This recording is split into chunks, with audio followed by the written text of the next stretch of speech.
Hey guys, what's up? It's munclesonkey. For those of you that are not aware, it is currently extra Slayer XP as well as extra drops weekend, so I decided to take advantage of some of this, and I just wanted to do a bit of Slayer on my main account. I have really not done much Slayer at all at length since getting 120, so I decided to do a little bit of that and kind of keep track about how much money I gained as well as how much Slayer XP I gained in just a very short time.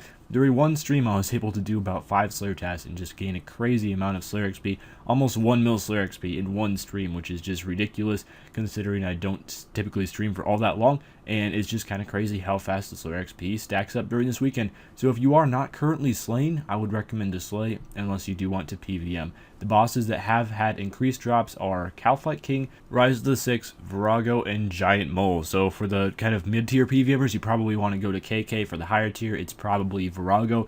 There are a lot of people going to Rise of the Six as well. I don't entirely understand that because, as far as I know, it's just increased chance for a shield, and the shields aren't worth very much, so it doesn't seem like all that much of a bonus. It really seems like either KKing or Viragoing is what you want to do during this weekend, and I will be doing some PVM as well. I already have done a few Virago kills. Haven't got anything so far, but hopefully that luck will turn around sometime soon, and I could possibly get one of those seismic singularities that I have been looking for a little while.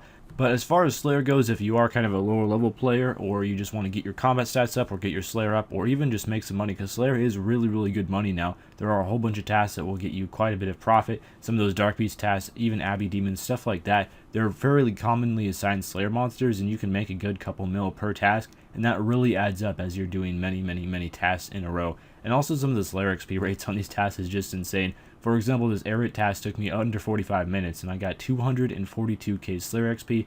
I believe it was about 90 Aeriths or so, and it's like 1.2k Slayer XP per kill for the Aeriths because they're 800 XP normally, and then add on the 50% extra is just ridiculous, man, how quickly it adds up. And of course, I was power slaying them, and they do take a little bit longer if you decide not to power slay them for whatever reason. I can't really understand why anyone wouldn't power slay them, considering it's so much faster if you do. Glaciers is another very good task, and this is one that I unfortunately forgot to put on my prefer list, and I really need to do that the next time I get a Glacier task, because I've loved Glaciers, killed around 16,000 of them total in all of my time spent in Glaciers. I've gotten a ton of my defense XP when I was eventually working towards 200 mil defense, and then I got back-to-back Glaciers as well, which was really nice. I got that co-oping, and then one thing that's really fun to do with co-op is you just get a task, and if it's a good one, you split up and then do the task separately, such as Glaciers, for example, or Aeriths. You don't want to do that, or if it is a really task that you're not really a huge fan of, such as, I don't know, Dark Beasts. Dark Beasts are really easy to get tired of. Abbey Demons are really easy to get tired of, even though they are pretty incredible XP. Morvan does assign them all the time, which is kind of annoying after a while.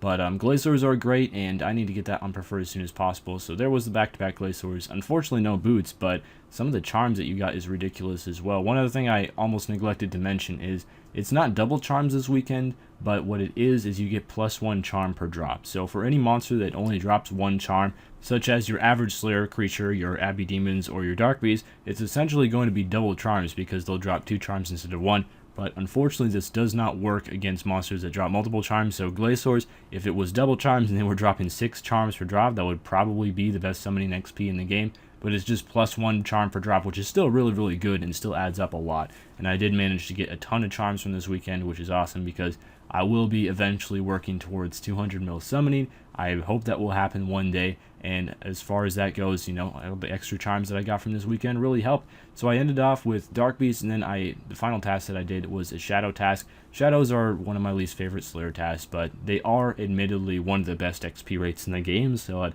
really recommend everyone should do them. You should probably extend those tasks as well if you have the points to spend.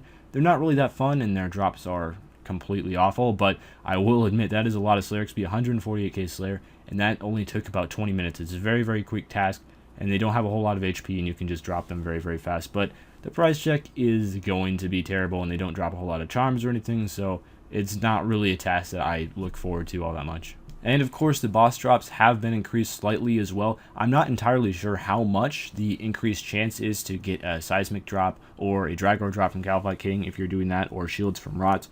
However, there hasn't been a whole lot of newsfeed spam, so maybe I'm just not been playing on worlds where there's a lot of PVMers, but it doesn't seem like the increase is that much from what I've been able to tell from talking to people so far.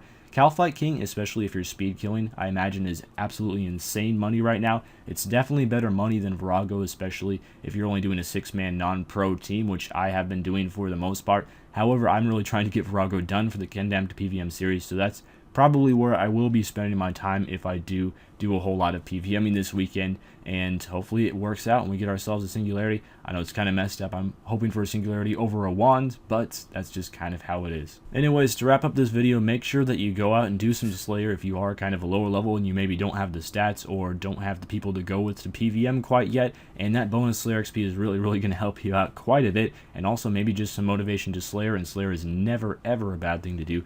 Or if you are a high level, make sure you get on a Virago or KK team and enjoy that. Rise to 6, I mean, do it if you want. It doesn't really help all that much getting slightly better chance at shields because they're not worth much, but feel free. Rise to 6 is admittedly a lot of fun. I'll be trying to Virago quite a bit during the next couple days, so I'll see you guys later. Farewell.